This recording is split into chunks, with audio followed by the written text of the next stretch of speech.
Great Expectations by Charles Dickens. Chapter 26. It fell out as Wemmick had told me it would, that I had an early opportunity of comparing my guardian's establishment with that of his cashier and clerk. My guardian was in his room, washing his hands with his scented soap, when I went into the office from Walworth, and he called me to him, and gave me the invitation for myself and friends which Wemmick had prepared me to receive. No ceremony, he stipulated, and no dinner dress, and say tomorrow. I asked him where we should come to, for I had no idea where he lived, and I believe it was in his general objection to make anything like an admission, that he replied, "Come here, and I'll take you home with me." I embrace this opportunity of remarking that he washed his clients off, as if he were a surgeon or a dentist. He had a closet in his room, fitted up for the purpose, which smelled of the scented soap like a perfumer's shop.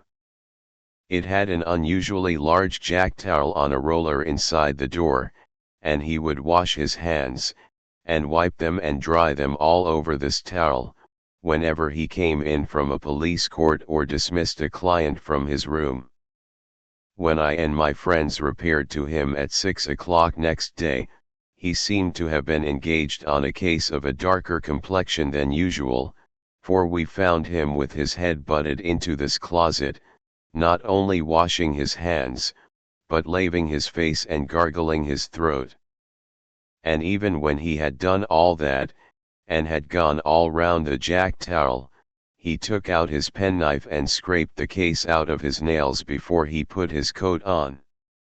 There were some people slinking about as usual when we passed out into the street, who were evidently anxious to speak with him, but there was something so conclusive in the halo of scented soap which encircled his presence, that they gave it up for that day. As we walked along westward, he was recognized ever and again by some face in the crowd of the streets, and whenever that happened he talked louder to me, but he never otherwise recognized anybody, or took notice that anybody recognized him. He conducted us to Gerrard Street, Soho, to a house on the south side of that street. Rather a stately house of its kind, but dolefully in want of painting, and with dirty windows. He took out his key and opened the door, and we all went into a stone hall, bare, gloomy, and little used. So, up a dark brown staircase into a series of 3 dark brown rooms on the first floor. There were carved garlands on the panelled walls, and as he stood among them giving us welcome, I know what kind of loops I thought they looked like. Dinner was laid in the best of these rooms, the second was his dressing room, the third, his bedroom. He told us that he held the whole house, but rarely used more of it than we saw. The table was comfortably laid, no silver in the service, of course, and at the side of his chair was a capacious dumbwaiter, with a variety of bottles and decanters on it, and 4 dishes of fruit for dessert. I noticed throughout, that he kept everything under his own hand, and distributed everything himself. There was a bookcase in the room. I saw from the backs of the books, that they were about evidence, criminal law, criminal biography, trials, acts of parliament, and such things. The furniture was all very solid and good, like his watch chain. It had an official look, however, and there was nothing merely ornamental to be seen. In a corner was a little table of papers with a shaded lamp, so that he seemed to bring the office home with him in that respect too, and to will it out of an evening and fall to work. As he had scarcely seen my 3 companions until now, for he and I had walked together, he stood on the hearth rug, after ringing the bell, and took a searching look at them. To my surprise, he seemed at once to be principally if not solely interested in Druml. "Pip," said he, putting his large hand on my shoulder and moving me to the window, "I don't know one from the other." "Who's the spider?" "The spider?" said I. "The blotchy, sprawly, sulky fellow." "That's Bentley Druml," I replied, "the one with the delicate face is Startop." Not making the least account of the one with the delicate face, he returned, "Bentley Druml is his name, is it? I like the look of that fellow." He immediately began to talk to Druml, not at all deterred by his replying in his heavy reticent way, but apparently led on by it to screw discourse out of him. I was looking at the two, when there came between me and them the housekeeper, with the first dish for the table. She was a woman of about 40, I supposed, but I may have thought her younger than she was. Rather tall, of a lithe nimble figure, extremely pale, with large faded eyes, and a quantity of streaming hair. I cannot say whether any diseased affection of the heart caused her lips to be parted as if she were panting, and her face to bear a curious expression of suddenness and flutter, but I know that I had been to see Macbeth at the theatre a night or two before, and that her face looked to me as if it were all disturbed by fiery air, like the faces I had seen rise out of the witch's cauldron. She set the dish on, touched my guardian quietly on the arm with a finger to notify that dinner was ready, and vanished. We took our seats at the round table, and my guardian kept Druml on one side of him, while Startop sat on the other. It was a noble dish of fish that the housekeeper had put on table, and we had a joint of equally choice mutton afterwards, and then an equally choice bird. Sauces, wines, all the accessories we wanted, and all of the best, were given out by our host from his dumbwaiter, and when they had made the circuit of the table, he always put them back again. Similarly, he dealt us clean plates and knives and forks, for each course, and dropped those just disused into 2 baskets on the ground by his chair. No other attendant than the housekeeper appeared. She set on every dish, and I always saw in her face, a face rising out of the cauldron. Years afterwards, I made a dreadful likeness of that woman, by causing a face that had no other natural resemblance to it than it derived from flowing hair to pass behind a bowl of flaming spirits in a dark room. Induced to take particular notice of the housekeeper, both by her own striking appearance and by Wemmick's preparation, I observed that whenever she was in the room she kept her eyes attentively on my guardian, and that she would remove her hands from any dish she put before him, hesitatingly, as if she dreaded his calling her back, and wanted him to speak when she was nigh, if he had anything to say. I fancied that I could detect in his manner a consciousness of this, and a purpose of always holding her in suspense. Dinner went off gaily, and although my guardian seemed to follow rather than originate subjects, I knew that he wrenched the weakest part of our dispositions out of us. For myself, I found that I was expressing my tendency to lavish expenditure, and to patronize Herbert, and to boast of my great prospects, before I quite knew that I had opened my lips. It was so with all of us, but with no one more than Druml, the development of whose inclination to gird in a grudging and suspicious way at the rest, was screwed out of him before the fish was taken off. It was not then, but when we had got to the cheese, that our conversation turned upon our rowing feats, and that Druml was rallied for coming up behind of a night in that slow amphibious way of his. Druml upon this, informed our host that he much preferred our room to our company, and that as to skill he was more than our master, and that as to strength he could scatter us like chaff. By some invisible agency, my guardian wound him up to a pitch little short of ferocity about this trifle, and he fell to bearing and spanning his arm to show how muscular it was, and we all fell to bearing and spanning our arms in a ridiculous manner.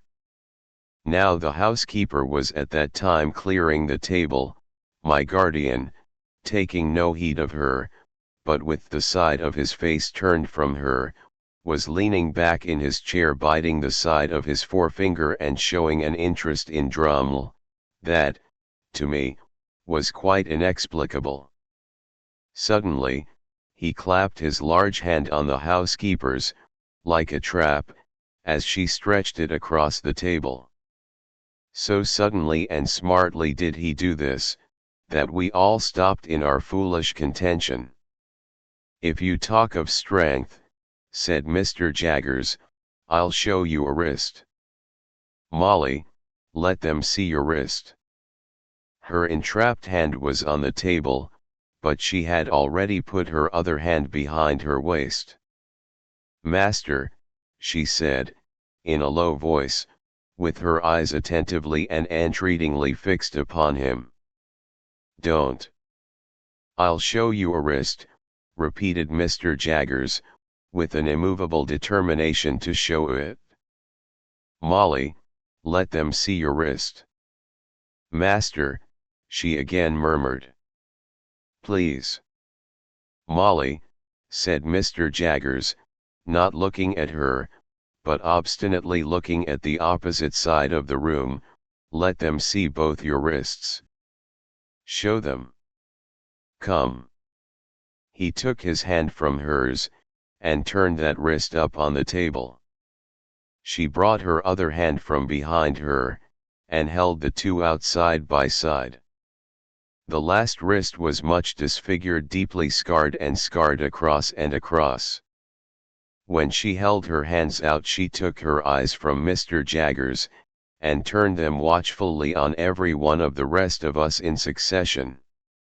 "There's power here," said Mr. Jaggers, coolly tracing out the sinews with his forefinger.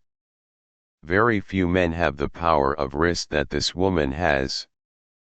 It's remarkable what mere force of grip there is in these hands. I have had occasion to notice many hands, but I never saw stronger in that respect, man's or woman's, than these." While he said these words in a leisurely, critical style, she continued to look at every one of us in regular succession as we sat. The moment he ceased, she looked at him again. "That'll do, Molly," said Mr. Jaggers, giving her a slight nod, "you have been admired, and can go." She withdrew her hands and went out of the room, and Mr. Jaggers, putting the decanters on from his dumbwaiter, filled his glass and passed round the wine. "At 9:30, gentlemen," said he, "we must break up. Pray make the best use of your time. I am glad to see you all. Mr. Drummle, I drink to you." If his object in singling out Drummle were to bring him out still more, it perfectly succeeded. In a sulky triumph, Drummle showed his morose depreciation of the rest of us, in a more and more offensive degree, until he became downright intolerable. Through all his stages, Mr. Jaggers followed him with the same strange interest. He actually seemed to serve as a zest to Mr. Jaggers's wine.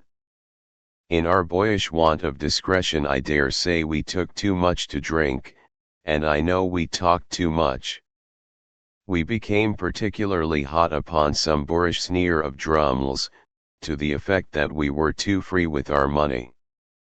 It led to my remarking, with more zeal than discretion, that it came with a bad grace from him, to whom Startop had lent money in my presence but a week or so before.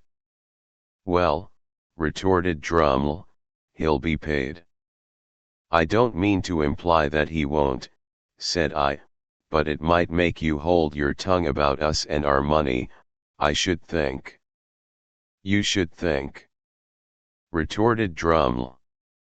Oh Lord.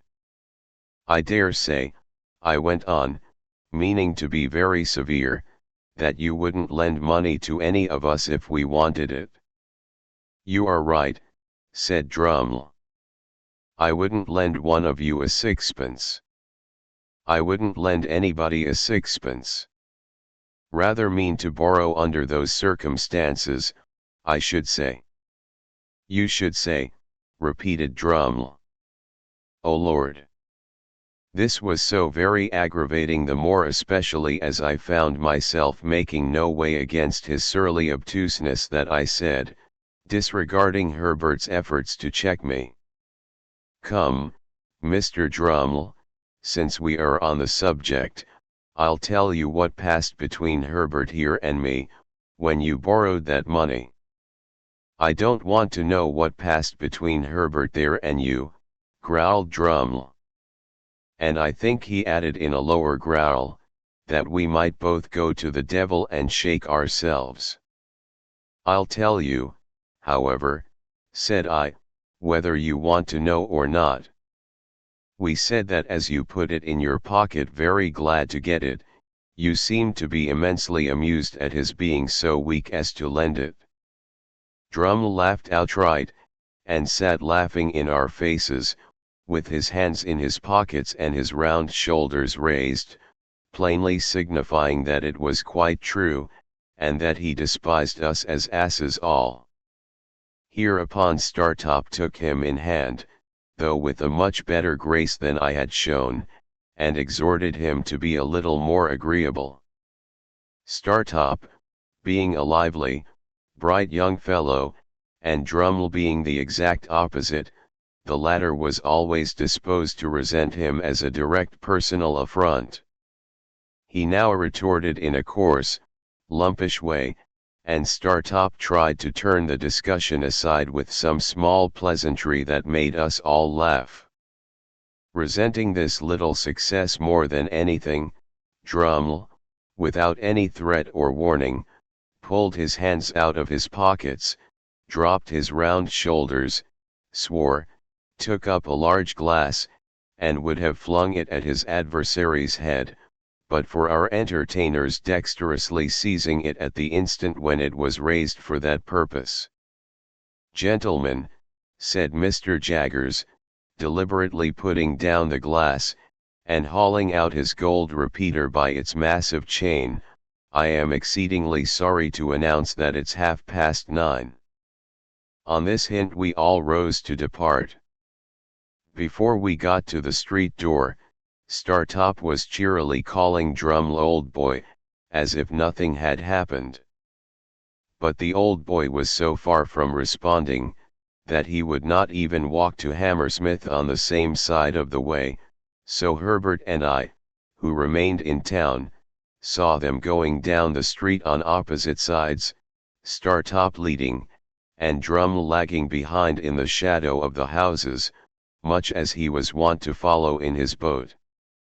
As the door was not yet shut, I thought I would leave Herbert there for a moment, and run upstairs again to say a word to my guardian. I found him in his dressing room surrounded by his stock of boots, already hard at it, washing his hands of us. I told him I had come up again to say how sorry I was that anything disagreeable should have occurred, and that I hoped he would not blame me much. Pooh! Said he, sluicing his face, and speaking through the water drops, it's nothing, Pip. I like that spider though. He had turned towards me now, and was shaking his head, and blowing, and toweling himself. I am glad you like him, sir, said I, but I don't. No, no, my guardian assented, don't have too much to do with him. Keep as clear of him as you can. But I like the fellow, Pip, he is one of the true sort. Why, if I was a fortune teller. Looking out of the towel, he caught my eye. But I am not a fortune teller, he said, letting his head drop into a festoon of towel, and toweling away at his two ears. You know what I am, don't you? Good night, Pip. Good night, sir. In about a month after that, the Spider's time with Mr. Pocket was up for good, and, to the great relief of all the house but Mrs. Pocket, he went home to the family hole.